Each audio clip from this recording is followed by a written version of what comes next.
అందరికీ నమస్కారం. జై భీమ్, జై జ్యోతిబా పూలే. ఈరోజు విశాఖ నగరంలోకి రావటం నాకు చాలా ఆనందంగా ఉంది.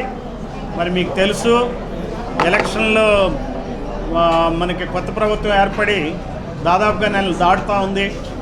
ఈ సందర్భంగా నేను ఇక్కడే కమిషనర్గా చేశాను. ఇదే నగరానికి కమిషనర్గా చేసినాక నాకు ఎప్పుడు వచ్చినా సరే, నేను ఈ నగర కమిషనర్గా చేసినప్పుడు వేరే ప్రాంతాల్లో ఎక్కడా లేనంతగా నేను ఎప్పుడూ కూడా పనిచేయటంతో చాలా సంతోషంగా సేవలు అందించాను. ఇక్కడ ప్రజలు కూడా శాంతి కాముకులు, చాలా మంచివాళ్ళు. ఈ వేరే ప్రాంతాల్లో పనిచేశాను అనుకోండి, అక్కడ ఎలా పనిచేశానంటే గట్టిగా పనిచేశానని చెప్తా, ఇంకో చోట అయితే జాగ్రత్తగా పనిచేశానని చెప్తా. విశాఖ నగరంలో కానీ శ్రీకాకుళంలో కానీ ఆనందంగా పనిచేశానని చెప్తాను నేను. ఎందుకంటే ఇక్కడ ప్రజలు అంత మంచివాళ్ళు. ఇదే మంచితనం రాష్ట్ర స్థాయిలో అందరూ వాడుకుంటున్నారు ఉత్తరాంధ్ర ప్రాంత ప్రజల్ని. అది ఉత్తరాంధ్ర ప్రాంత ప్రజలకి అవి సరిగ్గా తెలిసినప్పటికి కూడా ఏం చేయలేని పరిస్థితిలో ఉన్నారు. ఎందుకంటే ఉత్తరాంధ్ర ప్రాంతం అంతా కూడా అప్పుడు వాళ్ళ రాజకీయ నాయకులు, వలస రాజకీయ నాయకుల చేతిలోకి వచ్చేసింది. అంటే ఇక్కడ అంతా కూడా మీరు చూడండి, అర్ధరాత్రే ఒక క్యాండిడేట్ని ఎంపీ క్యాండిడేట్గా డిక్లేర్ చేస్తారు. అనకాపల్లికి సీఎం రమేష్ అనే ఆయన వస్తాడు.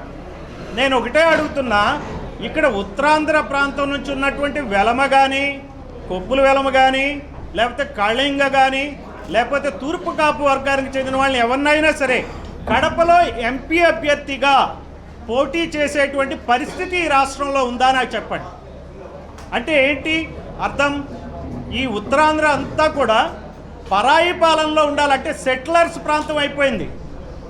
తెలంగాణలో ఎట్లయితే సెటిలర్స్ మీద ఉద్యమం వచ్చిందో, ఈ ఉత్తరాంధ్రలో కూడా ఈ వలస రాజకీయ నాయకుల మీద కనుక మీరు ఉద్యమం చేపట్టకపోతే ఎప్పుడు కూడా మనం మంచివాళ్ళం, ఉత్తరాంధ్ర ప్రజలు మంచివాళ్ళు, శాంతి కాముకులు, ఏం పర్వాలేదు, ఇక్కడ ఎమ్మెల్యేలు కావచ్చు, ఎంపీలు కావచ్చు, ఇక్కడ వాళ్ళు కాకపోయినా సరే వీళ్ళు గౌరవిస్తారు అనే దృష్టితో ఈ ప్రజలు మనం ఉండటం అనేది మంచిది కాదు. బహుజన్ సమాజ్ పార్టీ తరపున మేము చేసేది ఏంటంటే, ఈ వలస రాజకీయ నాయకుల యొక్క వాళ్ళ ఇక్కడ లేకుండా చేసే విధంగా ప్రయత్నిస్తాం. ప్రజలు కాదు ఇక్కడ మాకు కావాల్సింది, రాజకీయ నాయకులు, వలస రాజకీయ నాయకులు ఉండకూడదు. ఇక్కడ మా దగ్గరే మొన్న పార్లమెంట్ అభ్యర్థిగా శివప్రసాద్ గారు కంటెస్ట్ చేశారు. ఆయన మంగళి కులానికి చెందిన ఆయన, కానీ ఆయన ఎవరి మీద పోటీ పడాల్సి వచ్చింది? ఒక ఎంవిఎస్ మూర్తి అని ఇక్కడికి లేని కులం, దానికి సంబంధించిన ఆయన మనవడు భరత్ మీద పోటీ చేయాల్సి వచ్చింది. ఆయన సామాజిక వర్గం కమ్మ సామాజిక వర్గం.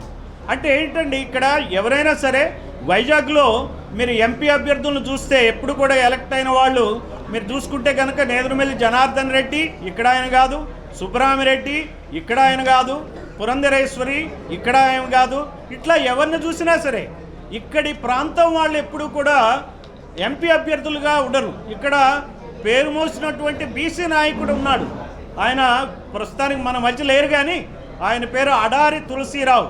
ఎంత గొప్ప నాయకుడు, ఎంత పెద్ద నాయకుడు. ఆయన రాష్ట్ర రాజకీయాలకు దూరంగా ఉండాల్సి వచ్చిన పరిస్థితుల్లో ఒక డైరీ మాత్రమే నడుపుకుంటూ లోకల్ టాలెంట్ని, నాయకత్వాన్ని అప్పగించే పరిస్థితుల్లో లేదు.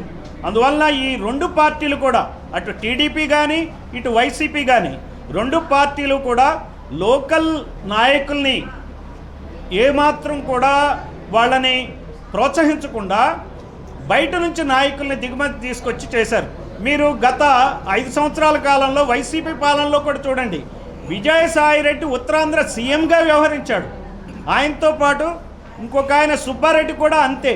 ఈ మధ్య నేను ఎలక్షన్లప్పుడు మా కార్యకర్తలతో, మా నాయకులతో మాట్లాడుతూ ఉంటే, డబ్బులు ఎవరు పంచుతున్నారా అంటే నేను ఎక్కడో తెక్కల్లో విన్నా. అక్కడ రాయల వెంకటరెడ్డి అనే ఆయన డబ్బులు పంచుతాడట. ఆయన ఈ ఊరు ఆయన కాదు. అంటే ఏంటంటే, ఓటుకి 1000 రూపాయలు, 2000, 3000 పంచినా సరే ఈ పంచిన డబ్బు బయట నుంచి ఆ పంచే రెడ్లే పంచాలి, లేకపోతే కమ్మ రాజులకు సంబంధించిన వాళ్ళే పంచాలి. అంటే అటు కమ్మ రాజులు కానీ ఇటు రెడ్డి రాజుల పాలనలో ఈ ఉత్తరాంధ్ర మగ్గిపోతూ ఉంది. మరి ఇక్కడ ఉన్నటువంటి ఉద్దండులైన నాయకులు ఉన్నారు ఉత్తరాంధ్రకి, మనం రాష్ట్ర స్థాయిలో వాళ్ళ పేర్లు పెద్ద పెద్ద పేర్లే. ఒక ఆయన బొత్స సత్యనారాయణ, ఇంకో ఆయన ధర్మాన ప్రసాదరావు. వాళ్ళిద్దరూ చీఫ్ మినిస్టర్ కాగలిగినటువంటి స్థాయి ఉన్న నాయకులు, ఉన్నత నాయకులు. కానీ వాళ్ళు ఏం చేశారు? ఈ ఉత్తరాంధ్ర ఆత్మగౌరవాన్ని అక్కడ ఉన్నటువంటి మన రాష్ట్ర స్థాయిలో రెడ్డి రాజులకి తాకట్టు పెట్టారు. వాళ్ళ కుటుంబం గురించి ఆలోచించారు, కానీ భార్య ఎంపీ అవ్వాలన్నా, లేకపోతే చుట్టాలందరూ మేనల్లుళ్ళందరూ వాళ్ళు ఎంపీలు అవ్వాలన్నా, ఒకే కుటుంబం నుంచి 4-5 ఎమ్మెల్యేలు అయినటువంటి పరిస్థితి కూడా బొత్స కుటుంబం నుంచి ఉంది. అట్లానే ధర్మాన ప్రసాద్. ఇట్లా చూసుకుంటూ పోతే ఇక్కడ ఉన్నటువంటి పెద్ద నాయకులు రాష్ట్ర స్థాయిలో నాయకులకు అడుగులకు మడుగులెత్తి ఈ ఉత్తరాంధ్ర యొక్క భవిష్యత్తు మొత్తాన్ని తాకట్టు పెట్టారు. ఇక్కడ ఉన్నటువంటి చిన్న బీసీలు ఎవరైతే ఉన్నారో, కమ్మరి, కుమ్మరి, మంగలి, చాకలి, ఎస్సీల నుంచి రెల్లి కులం, ఇట్లా ఎంతమందో ఎరుకల, యానాది ఈ కులస్తులు ఎప్పుడు కూడా అసెంబ్లీలో అడుగు పెట్టని పరిస్థితి ఎందుకు వచ్చింది? పక్క రాష్ట్రంలో ఒక మంగలి చీఫ్ మినిస్టర్గా ఉన్నారు, మీకు తెలుసో లేదో, ఆయన పేరే స్టాలిన్.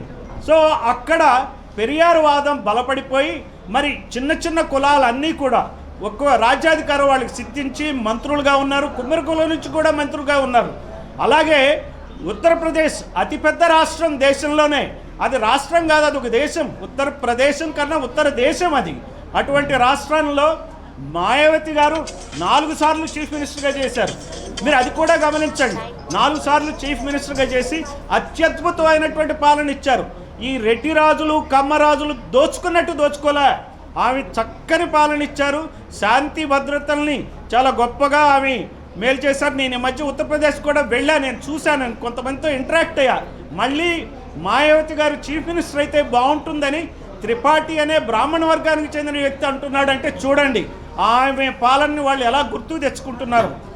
ఆమె కాలంలో, ఆమె క్యాబినెట్లో కుమ్మర్లు ఎమ్మెల్యేలు అయ్యారు, మంత్రులు అయ్యారు, మంగళ్ళు అయ్యారు, చాకళ్ళు అయ్యారు, వివిధ కులాల వాళ్ళు, ఈవెన్ సఫాయి పని చేసుకునే, శుద్ధి పని చేసేటువంటి కార్మికులు కూడా ఎమ్మెల్యేలుగా, మంత్రులుగా తీర్చిదిద్దిన ఘనత బహుజన్ సమాజ్ పార్టీది, మాయావతి గారిది. అలానే కాన్షీరామ్ గారిది. అంబేద్కర్ స్ఫూర్తితో కాన్షీరామ్ గారి నాయకత్వంలో 4 దశాబ్దాల క్రితం ఏర్పడినటువంటి పార్టీ బహుజన్ సమాజ్ పార్టీ. అందుకే ఈ పార్టీ నన్ను ఆకర్షించింది.